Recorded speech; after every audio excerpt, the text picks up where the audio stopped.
all the different kinds of editing there are: developmental editing, structural editing, copy editing, and proofreading. The difference between those types of approaches really appealed to me. And then also all of the different kind of industries and areas that need editors. And then even once you specialize, there's still so many different kinds of documents and so many different genres that I can edit. I think it's really important to be able to clarify meaning. And in my experience as an editor, the struggle really is how clear is this communication piece, or how clear is this written piece? So what intrigues me the most about it is being able to craft this language to ensure that the meaning and the communication is clear.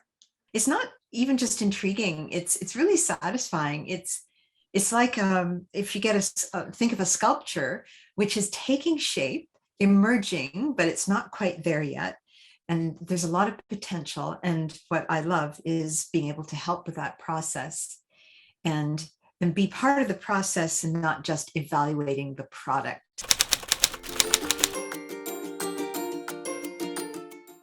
My goal as an educational editor is to support clients in creating the best educational resources possible that will get students excited about learning. My goal as an academic editor is to help my clients express their thinking clearly and also to follow their university's style guidelines.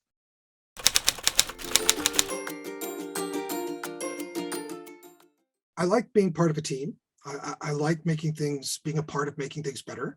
I really love taking a complex document that comes in, something the writers have struggled with, and it's challenging, sitting down with them and working through it and finding ways to make a document better, clearer. The editing I do is mostly focused on proofreading nonfiction books. And because of those different topics, you get to learn about lots of different aspects in life as well. I also really like that you can create the best possible product in writing.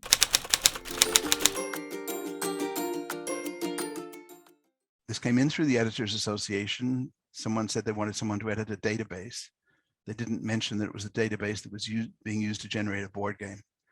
So worked on the first Canadian edition of Cranium, and then because that worked fairly well, they started bringing me in to work on European editions, then some of the American editions, and so on. We did 32 versions of Cranium. We won Game of the Year twice and had a huge amount of fun.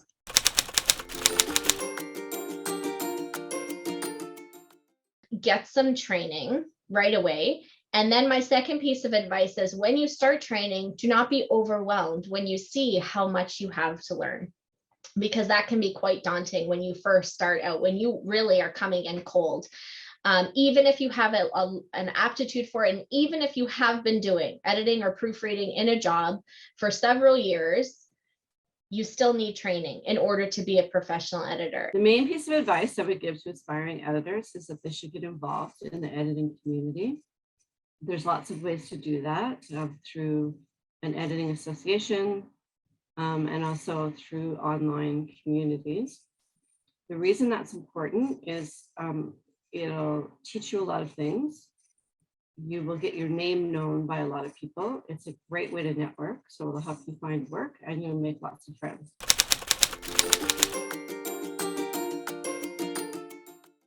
I think there's a bit of a myth out there that good writers produce these completely well-formed pieces of writing right off the start, and that if you're a good writer, you don't need an editor. And I just want to reassure everybody who's doing any kind of writing that we all need editors. Editors need editors.